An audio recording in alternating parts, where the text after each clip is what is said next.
Hello and welcome back to the Simplicity Parenting Diaries with me, Kim John Payne. Again, you've carved out the time to listen into this very brief little podcast.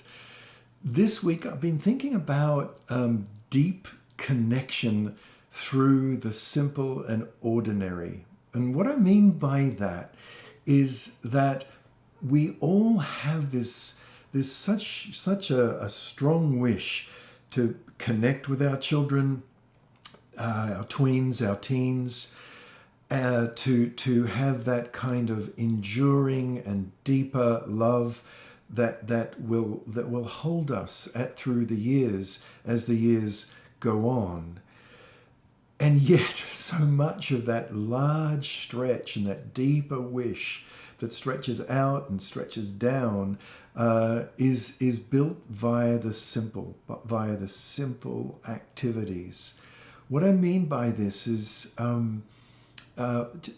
little activities like folding the clothes. There you are, at the kitchen table perhaps, or at the counter in the laundry, and you're folding the clothes and you're handing them to your younger child to put in the basket, or you're challenging them to figure out whose clothes they are and put them in the right pile for the right family member. It might be, loading the dishwasher. It might be out in the garden, just planting some new spring bulbs or spring plants. It could be any number of very ordinary little things that one is doing around the house. And these ordinary things are the things that I feel build connection as much and perhaps even more than playing with a child. We often think the good times like playing and having games and of course that's just so lovely.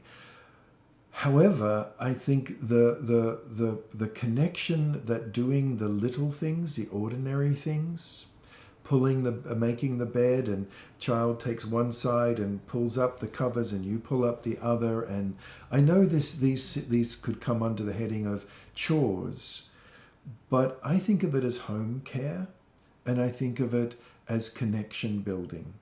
And I hope that's not too philosophical. It's hard to be philosophical about pulling up the bedclothes or loading the dishwasher. But what it's actually doing is that it's building a child's sense of togetherness, of we are engaged in this house and home together. And it's really worth going that extra mile to insist that everyone takes part in this. After we get, often, we all know this, after we get through the insisting stage, there's a point where this starts to flow more for most kids, albeit with a little bit of cajoling necessary. But here's one thing I want to also add into the mix that many parents have found helpful, is that when you're doing the so-called chores or home care, try mixing in the ingredient of old family stories. So you're making the bed, you're whatever it is you're doing, you're folding the clothes, you're sorting out the washing. As you're doing that with a child, you might think, just keep in the back of your mind, tell them a story about when they were a baby. That no child can resist it, right? Tell them a story about when their father was a little boy, or when, or father or mother or guardian was a child, when their grandfather did something very daring. And these are all the old family stories. And tell it, and they may have heard them so many times, but, really, right?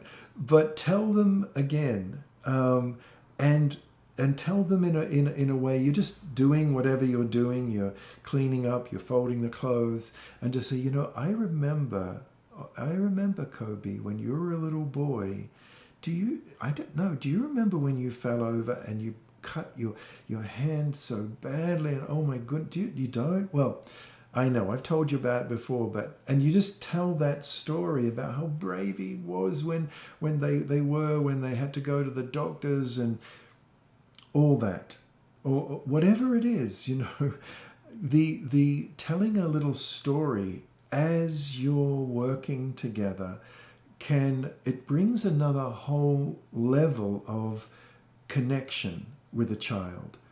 Also, when you're doing something with a child, a tween or a teen, but particularly a younger child up until about the age of 9, 10, you're really activating the mirror neurons, which we've talked about a few times in these podcasts, but you're really activating the mirror neurons, which are responsible for imitation.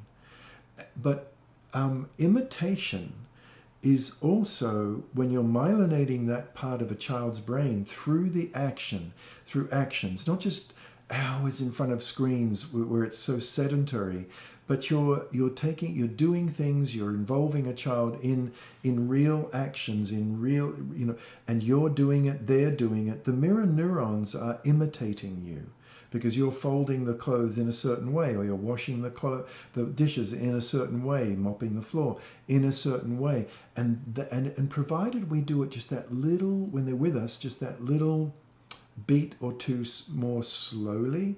I've talked about this before, you might recall. Just slow it down just a tad, not so that it's weird or anything, just a little bit. Then their mirror neurons start firing in their brain. Now, here's the important thing, just to remind us, is that the mirror neuron is the imitation, the ability to inwardly absorb what someone else is doing and then be able to flow with them, is the foundation for future social and emotional skills. It's particularly the foundation for empathy. It makes sense, right? If a young child can imitate you and work alongside you, with you just chatting away about some family stories just to smooth the way, you're also smoothing the way in their brain to develop future empathy, really. Because if they can sense what it is you're doing, bring that into actions and work alongside you, that in an action-based translation becomes empathy. Because empathy involves knowing what's going on inside someone else and then being able to move with them. And you are quite, literally laying down those pathways within your child's neural development when you do this. So connecting with mom or dad or guardian, connecting with you when you're working in this way, through doing all the little things together, that is building future success with colleagues, perhaps with a future partner. You're building that future-looking, forward-facing quality for the future, but for now, you're building connection, and you're also building a feeling of competency. Like if I'm a little child and I'm 5 or 6 years old, I am contributing to this house. I am a helper. One little boy at bedtime, not so long back, a year or two back, said to a mum, after a day of helping on and off like this, said to the mum at bedtime, "You know what, Mummy, I don't know how we'd get all this done in this house without me. Do you?" The mum couldn't wait to tell me about it, because what a lovely comment. But that's deep connection. That child not only felt competent, but they felt that they were doing something with their mum, their dad, their guardian, their parent, grandparent. So coming full circle, we build deep connections through the simple ordinary. As always, don't hesitate. If you'd like to have a conversation with me, a personal private consultation, go right to the website. There it is. And you'll just click on that link and it'll come right through to our office.